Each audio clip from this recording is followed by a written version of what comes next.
Bolton says Trump wanted to freeze $391 million of military aid to Ukraine. Why was it never communicated to Ukraine? Hello, this is Robert Romano, Vice President of Public Policy with Americans for Limited Government, dailytorch.com. Hit that subscribe button. Today we're going to be talking about the potential testimony of former National Security Advisor John Bolton. He wanted President Trump not to temporarily, as it turns out, pause military aid to Ukraine over the summer, and I think this is a part of the disagreement that led to his firing. Ultimately, the aid was released on September 11th, and now Bolton has a new book that's still in the works, but a manuscript of which has been leaked to the New York Times. And it says that Trump tied Ukraine aid to inquiries he sought. Bolton book says, quote, President Trump told his national security advisor in August that he wanted to continue freezing $291 million in security assistance to Ukraine until officials there helped with investigations into Democrats, including the Bidens, according to an unpublished manuscript by the former advisor John R. Bolton. The report also states that Trump allegedly told Bolton, quote, he preferred sending no assistance to Ukraine until officials had turned over all materials they had about the Russia investigation that related to Mr. Biden and supporters of Mrs. Clinton in Ukraine. This is going to be his testimony if he ever does testify. The Senate's got to vote on whether to have new witnesses testify. And so if Bolton ever does show up to testify, he'll say that, well, the president wanted to condition the aid on these investigations. He preferred that that be the case, that he wouldn't release the aid until these investigations were announced. But and yet neither the White House nor the State Department ever communicated to Ukraine that these conditions were real. That is until it was published in Politico that the aid was being held up. And then Gordon Sondland says that he was presuming that the aid was being conditioned, but he didn't actually, no one ever told him directly that the aid was tied to anything. So this ambassador to the European Union, Gordon Sondland, he creates this confusion about the aid being conditioned on these investigations, but the White House never ordered him to condition the aid, and nobody ever actually talked to Ukraine, said that these things were being conditioned, except for Sondland, and he was speaking out of turn. He was making a mistake, basically. And so that's not the president's doing. That's Gordon Sondland's blunder there. And according to former ambassador to Ukraine, William Taylor, and former Senior Director for European Affairs at the White House and the National Security Council, Tim Morrison, they both testified that Ukrainian officials were unaware of any pause in funding until the Politico story was published in August. And so that basically means that nobody was demanding of Ukraine, hey, if you don't do these investigations, we're gonna cut off the military aid. Instead, they found out about the aid being paused in a news story, and then the Trump administration promptly turned around and said, we're releasing the aid. That was in September. But Zelensky also later said in September that there was no pressure, and so the Ukrainian government was unaware of the aid being paused, and Zelensky says nobody ever pressured him. But the articles of impeachment that are the president is being charged with, they say the opposite. They say that Trump conditioned, quote, two official acts on the public announcements he had requested, the release of $391 million of United States taxpayer funds that Congress had appropriated on a bipartisan basis for the purpose of providing vital military and security assistance to Ukraine to oppose Russian aggression, in which President Trump had ordered suspended. But now we learn from Bolton that Trump preferred it that way, that the aid be conditioned, but it was never communicated to Ukraine, so it amounts to kind of a thought crime, kind of like the time President Trump wanted to fire former special counsel Robert Mueller. He was telling his White House counsel that, but he never actually did. Robert Mueller was never fired. And so here, the government never told Ukraine that the conditions were attached to the aid. That is until Gordon Sondland accidentally or mistakenly did so because of the Politico story. And then they were contacting him saying, why is the aid paused? And he says, well, maybe it's because Trump is conditioning the aid on these investigations being ordered. In this case, the question is on military assistance to Ukraine. But even if they had been conditioned, Those are all things the president has the power to do constitutionally under Article 2 and under of the Constitution and under laws passed by Congress. That is, reviewing military assistance to a non-treaty military partner, that is Ukraine. They're not in NATO. To see if it serves U.S. interests, or to examine the corruption situation in Ukraine to see, well, maybe they're too corrupt to partner with. Maybe we can't trust them. They're going to mishandle these funds or these Javelin missiles. They're too corrupt. But again, these are all things Trump has the power to do.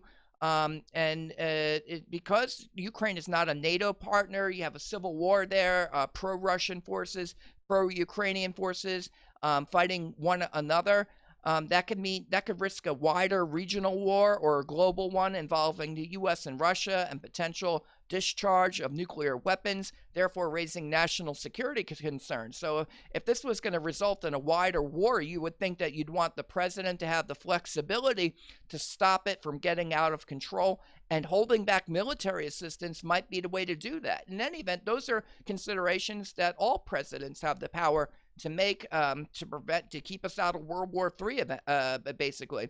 The funds were initially frozen in July by the Office of Management and Budget under 31 U.S.C. 1512. And what these laws show is that the president has the power to conduct apportionments, the OMB, the Office of Management and Budget, to do that. He can also request deferring budget authority to Congress.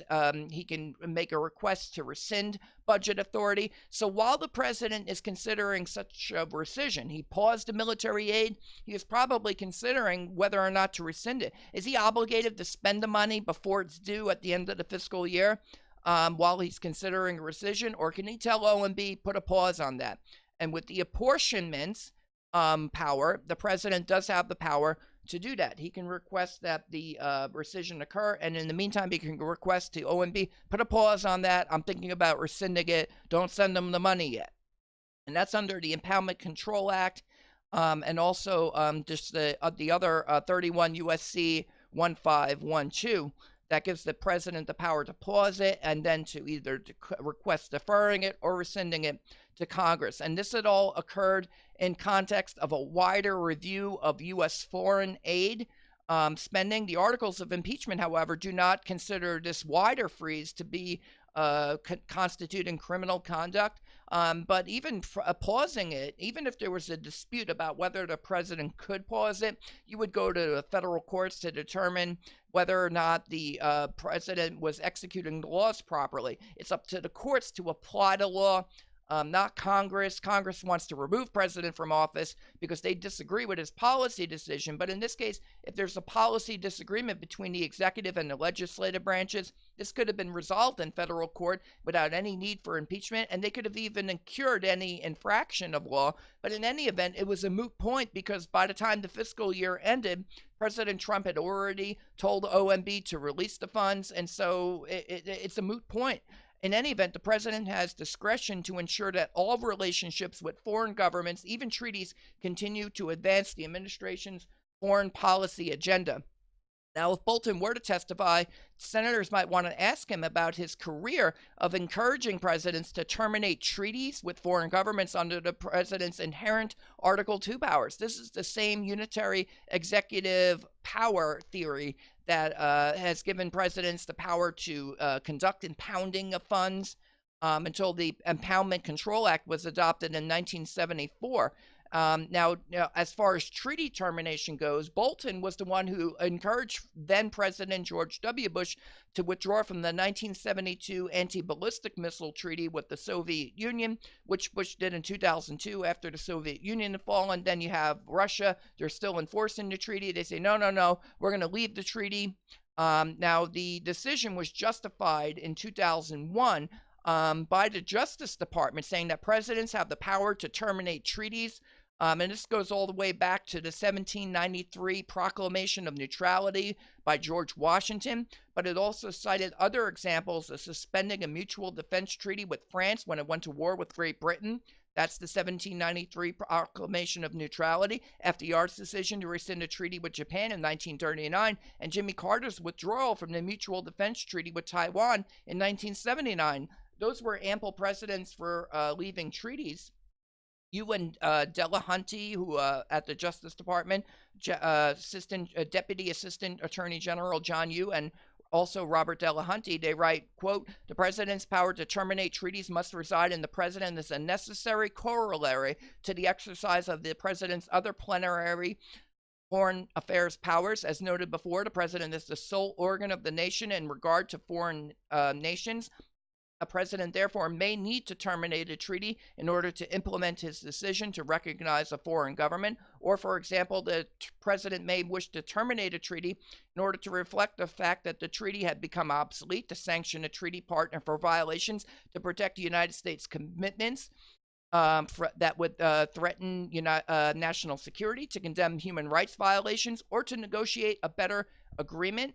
Now, in the 1793 Proclamation of Neutrality, Alexander Hamilton, who was then Secretary of Treasury, wrote, quote, though treaties can only be made by the President and the Senate, their activity may be continued or suspended by the President alone.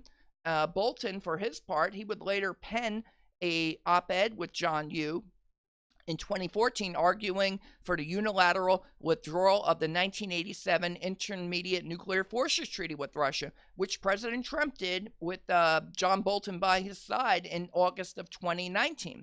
So a good question, and I'll leave you with the closer, would be why Bolton thinks that presidents can unilaterally terminate treaties under the president's inherent Article 2 executive powers, and those treaties require Senate ratification, and he can terminate treaties with military allies to keep us out of an unintentional war, but that he believes that the president cannot pause appropriated military assistance to a non-treaty partner when it could drag us into a war. Either way, this boils down to a policy disagreement between Bolton and Trump. That's not a high crime or a misdemeanor disagreeing with your national security advisor, and it's certainly not an act of bribery or treason. If this is all the House has, if this is all the Bolton testimony is going to say, that Trump wanted the military assistance to remain paused until he could trust Ukraine, well, the president's acquittal, I think, is all but certain. That's the commentary. This is Robert Romano, Vice President of Public Policy with Americans for Limited Government, dailytorch.com. Hit that subscribe button, ring the bell for notifications, and have a good day.